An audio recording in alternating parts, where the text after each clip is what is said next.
Hey guys, welcome back to Animation Station. You know where it's not just anything and everything animation. Welcome back to Cowabunga and Calvacade. Welcome to another Teenage Mutant Ninja Turtle ranking. This time we're doing all 10 Raphaels from worst to best. You guys know how this works. You saw the Leonardo video, so I'm not going to waste any time and dive right in. So, the worst is Rise Raphael. I give them credit for trying to change it up from the usual Raphaels we were used to, but I'm sorry, it just completely failed at every single level for me. The alligator snapping turtle was a cool reference for the design, the full head bandana was okay, and I do like Omar Benson Miller's voice for him. But it's all let down by a bad overall design, him being the leader instead of Leo, which is just dumb and didn't work at all. And his writing was awful, with some of the most cringy lines I've ever heard in a cartoon, period. Sorry to his fans, but this for me was the worst part of Rise and undoubtedly the worst Raphael. Screw Rise Raph, he's terrible. Alright, ninth goes to Beiduology Raphael. Imagine the original movie Raphael, then take away everything that made him interesting. That's this version in a nutshell. I like Alan Richardson's voice for him, but the bad writing just gives him nothing to work with. He may be the best of the four in this version, but that's not saying much. They all suck, Raph just sucks the least. Eighth is Next Mutation Raphael. Has the same problem as Leo with being a sexist douchebag towards Venus and making very boneheaded decisions. But at least he has an actual personality and does have a pretty cool design with a more rugged bandana and the red pads. Not to mention a pretty fascinating voice provided by Matt Hill, who also voiced Raphael in TMNT 3, which does make him a bit more interesting to watch than the other four turtles, and also just like Leo, his 2D artwork and toys make him look far cooler than he does in the actual series. Still a pretty bad version, but at least he's not annoying to watch. Most of the time, anyway. Seventh goes to Mutant Mayhem Raphael. While he is very low in this ranking, it's mainly because of the very stiff competition, as every Raph from here on up is really good to outstanding. Voiced by Brady Noon, best known as Greg Heffley in the Disney Plus Diary of a Wimpy Kid movies and Thor and Seth Rogen's Good Boys, this iteration of Raph is similar to others, but also pretty different as well. He still has the strength and personality we expect, but he also has a great heart and is pretty addicted to fighting, unhealthily so and even more than usual. His design is also quite unique with the bigger body frame, full head bandana, faded insignia, the gap in his teeth, and the red pads to match the bandana as well as the red wristbands. Yes, some of those traits are shared with the Rise version, but it's implemented in a way that actually works.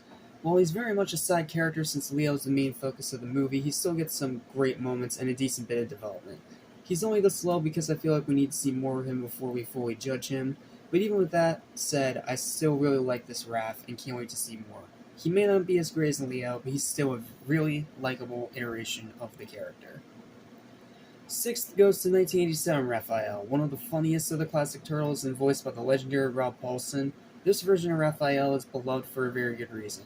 While not as upfrontally brash as other versions, yes, that's a word now, we're just gonna roll with it, this Raph still has his fair share of attitude-driven moments. However, like Leo, he still suffers from a lack of actual development and being pretty basic compared to the other versions to come afterwards.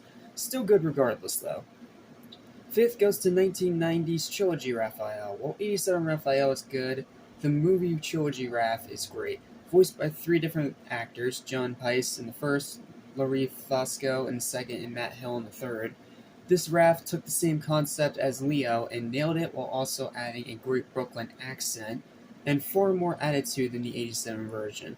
He was the focus of the first for a reason. He was easily the most developed and beloved of the four in this interpretation with so many great and hilarious moments throughout. Iconic, plain, and simple. Fourth goes to 2012 Raphael. Yes, I love the 2012 show, but that doesn't always guarantee that it'll get a top 3 spot on the list. I do really like this Raph and will undoubtedly call him great, but compared to others, he's not quite as great. Voiced by the awesome Sean Astin, yes, that's Sean Astin, the guy from Stranger Things and Lord of the Rings, among many others. He plays Samurai Scanchi, for those of you that don't know. This version of Raph nails the brash personality and tough exterior, but also gives him a great bit of heart by giving him a pet turtle, and humanity that makes him surprisingly even more complex. Also, just like 87 Raph, he can be incredibly funny, especially when paired with Michelangelo. He also has a great character arc, learning how to control his anger and fight against adversity to save his home and protect those he cares about. However, this Raph has one huge flaw. By season 4, he gets pushed into a side role and does regress a little because of it. Still great regardless. Third goes to Batman vs. TMNT Raphael. Surprising doesn't come close to conveying my shock about how fantastic this version of Raph turned out. Voiced by Broadway star Darren Criss, yes, the same guy who plays/sings as the Gravedigger in Muppets Haunted Mansion, this Raph is much more brash and serious than almost all previous versions, while also the same sour mouth as the 90s movie version and even the Mutant Mayhem version. Yeah, that's a little heads up for you without spoilers. Mutant Mayhem does contain 90s movie level cursing. So, yeah, just thought you should know. This Raph also has probably the most gritty design of them all, with the much boxier body frame and the scar in his one eye, which even carries over into his bandana.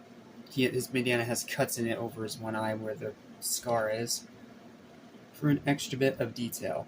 And of course, he continuously butts heads with Leo, trying to take the more violent route to solve the problem rather than trying to strategize, and even having the balls to challenge Batman to a fight with no hesitation.